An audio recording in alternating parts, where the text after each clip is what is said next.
Eu cresci acreditando que tinha a família perfeita. Meu pai era o tipo de homem que todo filho admira. Forte, honesto, sempre presente.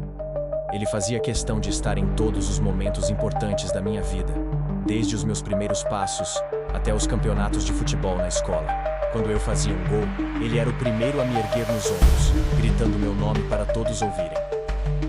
Ele trabalhava duro para nos dar uma vida confortável, muitas vezes sacrificando seus próprios sonhos para garantir que não nos faltasse nada.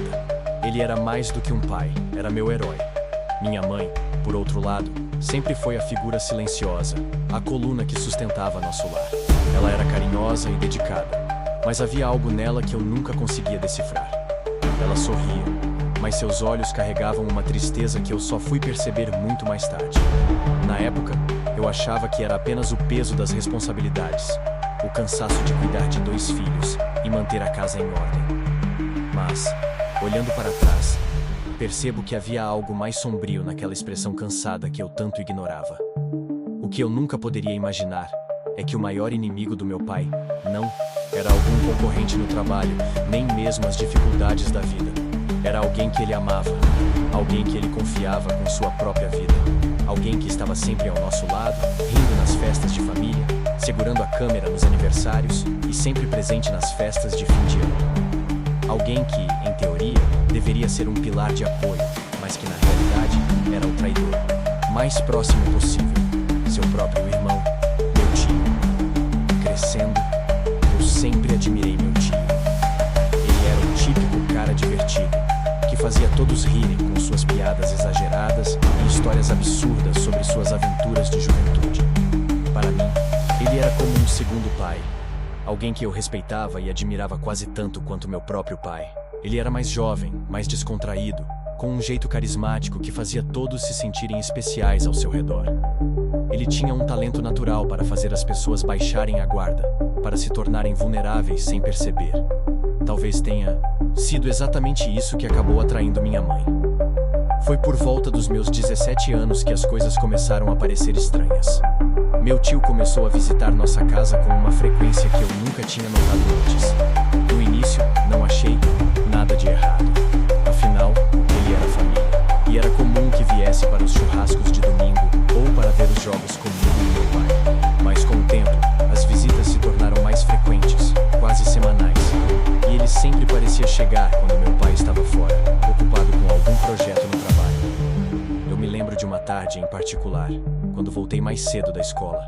Entrei pela porta da cozinha, ainda com a mochila pendurada em um ombro, e encontrei minha mãe e meu tio na sala de estar. Eles estavam sentados no sofá, bem próximos, conversando com as vozes baixas, os rostos muito próximos um do outro. Quando perceberam minha presença, se afastaram rapidamente, trocando um olhar que parecia carregar 1 milhão de palavras não ditas. Minha mãe tentou disfarçar com um sorriso, mas seus olhos atraíram.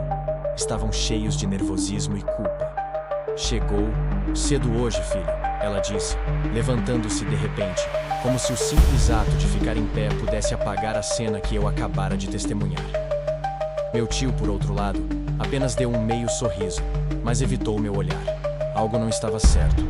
E mesmo que eu não pudesse articular exatamente o que, senti um peso crescer no meu peito. Nos dias seguintes, comecei a prestar mais atenção. Pequenos detalhes começaram a se destacar. Toques sutis, olhares que duravam 1 segundo a mais do que o normal. Sorrisos cúmplices que não faziam sentido para alguém que deveria ser apenas um irmão para meu pai. Passei a sentir uma tensão estranha no ar toda vez que os dois estavam no mesmo cômodo. Uma energia que não combinava com o ambiente familiar que eu conhecia. Foi então que comecei a desconfiar que talvez minha família perfeita nunca tivesse realmente existido. Talvez tudo o que eu conhecia fosse apenas uma fachada, uma mentira que meus pais construíram para me proteger de uma verdade muito mais amarga. E quanto mais eu prestava atenção, mais claro ficava que algo estava profundamente errado. Eu deveria ter confrontado minha mãe naquele dia. Deveria ter dito ao meu pai o que eu suspeitava. Mas eu não fiz nada. Talvez por medo, talvez por negação. Talvez porque, no fundo, eu ainda queria acreditar que minha família era exatamente como eu sempre imaginei. Unida, forte e inquebrável. Eu não sabia que estava prestes a descobrir que alguns segredos, quando revelados, podem destruir tudo o que você acreditava ser real. As semanas que se seguiram àquela tarde inquietante foram marcadas por uma série de pequenas, mas perturbadoras observações. Eu comecei a notar como minha mãe parecia mais atenta ao celular, sempre verificando mensagens com pressa, como se temesse que alguém pudesse espiar por cima do ombro. Ela deixava o aparelho sempre com a tela virada para baixo, algo que nunca tinha feito antes. Meu tio, por sua vez, continuava aparecendo em horários improváveis, sempre com a desculpa de que estava apenas passando para ver como estávamos. Lembro de uma vez em que meu pai precisou viajar para uma conferência em outra cidade, algo que ele fazia raramente, mas que naquela semana parecia ter sido recebido com um entusiasmo exagerado por parte da minha mãe.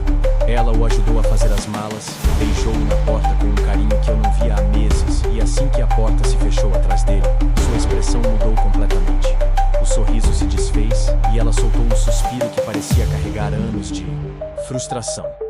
Naquela mesma noite, depois que meu pai ligou para dar boa noite e dizer que tinha chegado bem, notei que minha mãe ficou na cozinha, mexendo no celular com uma intensidade quase desesperada.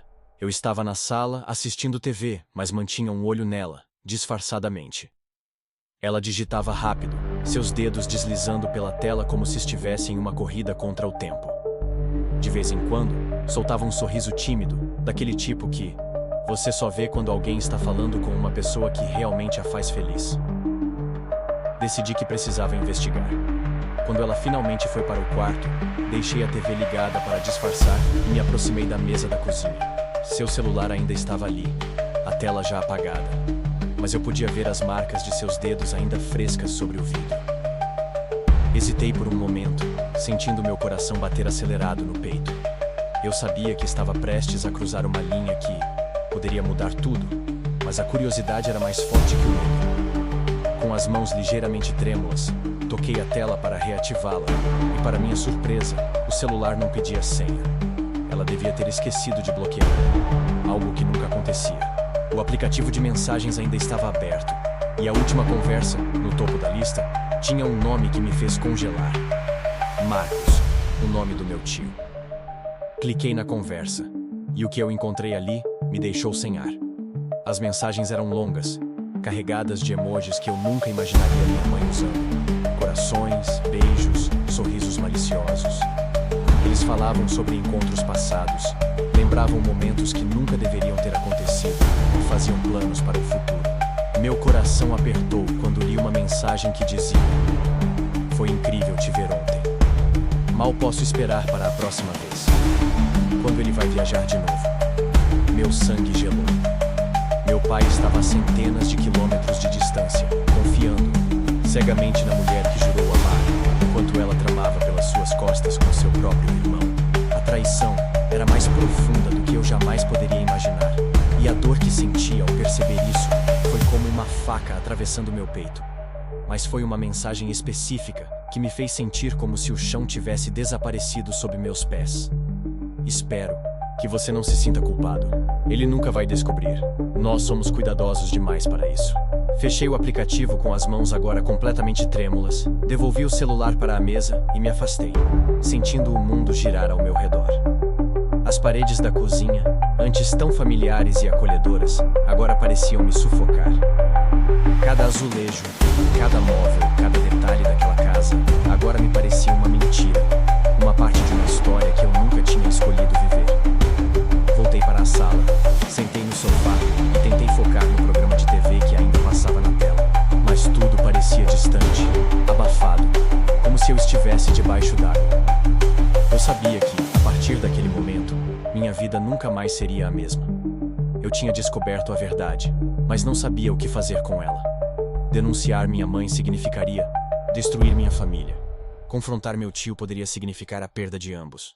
E pior de tudo, contar ao meu pai seria partir o coração do homem que eu mais amava no mundo. Eu estava preso em uma teia de mentiras, e não sabia como escapar sem destruir tudo o que eu conhecia. Mas uma coisa era certa: eu não podia continuar fingindo que não via o que estava bem diante dos meus olhos. As semanas que se seguiram foram as mais longas da minha vida. Cada olhar que eu lançava para minha mãe era carregado de uma mistura de dor e desespero.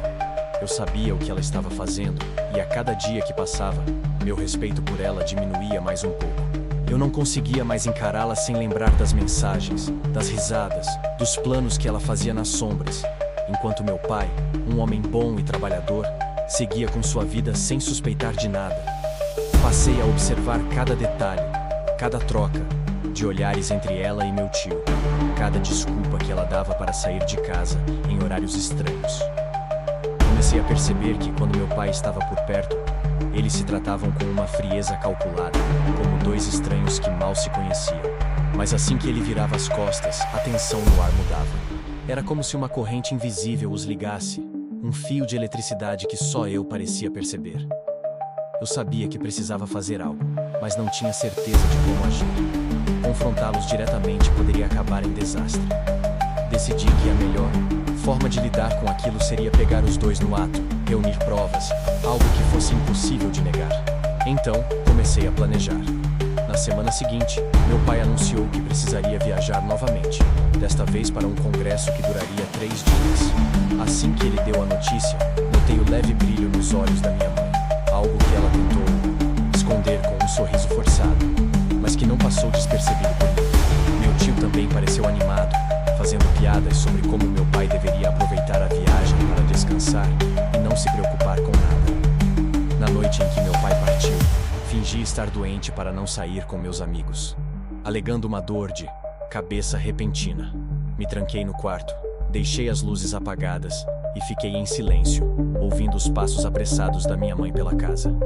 Esperei até ouvir o som inconfundível do carro do meu tio estacionando na frente de casa. Ele não tocou a campainha, entrou diretamente pela porta dos fundos, como se fosse o dono da casa. Meu coração bateu mais forte, mas eu me forcei a manter a calma. Com o celular em mãos, desci as escadas lentamente, usando meias para abafar o som dos meus passos. Me escondi atrás da porta da sala, espiando pela fresta entre a madeira e o batente. Lá estavam eles, no sofá, tão próximos que suas respirações se misturavam. Meu tio a puxou para perto, sussurrando algo que a fez rir baixinho. Aquele mesmo riso que eu ouvira na cozinha semanas antes. Então, sem qualquer vergonha ou remorso, eles se beijaram. Não era um beijo rápido, furtivo, daqueles que poderiam ser justificados como um momento de fraqueza. Era um beijo profundo, apaixonado, que falava de uma intimidade construída ao longo de meses, talvez anos. Eles se afastaram apenas para se olharem nos olhos, os rostos iluminados pela luz fraca da luminária do canto. E eu senti meu estômago revirar. Não esperei mais. Ativei a câmera do meu celular e comecei a gravar. Cada segundo daquela traição agora estava documentado. Cada sussurro, cada toque, cada olhar cúmplice. Eles não faziam ideia de que estavam sendo observados, completamente imersos no próprio mundo, cegos para a realidade ao redor. Quando achei que já tinha provas suficientes, recuei lentamente, subindo as escadas sem fazer barulho. Me tranquei no quarto, apaguei as luzes e fiquei ali, no escuro, ouvindo o som abafado das risadas deles que ecoavam pela casa como fantasmas de um pesadelo que eu não conseguia acordar. Na manhã seguinte, antes que meu tio saísse, desci as escadas com o coração na boca. Encarei os dois enquanto tomavam café, sentados juntos à mesa como se nada tivesse acontecido. Eles me lançaram sorrisos despreocupados, como se fossem apenas dois parentes próximos, sem nada a esconder. Mas eu sabia a verdade. E, mais importante, agora eu tinha como prová-la. Esperei até que meu tio fosse embora, e então me aproximei da minha mãe. Ela me olhou com uma leve preocupação, talvez percebendo a frieza no meu olhar, mas não disse nada. Você acha que ele nunca vai descobrir? Perguntei com a voz firme. Ela congelou, os olhos arregalados, a xícara parando a meio caminho da boca. Antes que ela pudesse responder, saquei o celular e apertei play. O som das risadas, dos sussurros, das promessas sórdidas que ela fizera com meu tio ecoou pela cozinha, preenchendo cada canto como uma acusação silenciosa. Ela tentou tirar o celular da minha mão, mas eu recuei, mantendo uma distância segura. Seus olhos se encheram de lágrimas. Mas eu não me comovi. Como você pôde? Perguntei, a voz agora trêmula de raiva e dor. Como você pôde trair meu pai assim? Como você pôde destruir nossa família? Ela começou a gaguejar, tentando se justificar, mas eu não queria ouvir. Tudo o que eu precisava saber já estava naquele vídeo. Dei um passo para trás, olhando para ela como se fosse uma estranha, alguém que eu nunca conheci de verdade. Sem dizer mais uma palavra, virei as costas e subi para o meu quarto, trancando a porta atrás de mim. Me joguei na cama, sentindo o peso da verdade finalmente me esmagar, as lágrimas escorrendo livres pelo meu rosto. Eu sabia que, a partir daquele momento, nada jamais seria o mesmo. Mas pelo menos agora, eu não estava mais preso a uma mentira.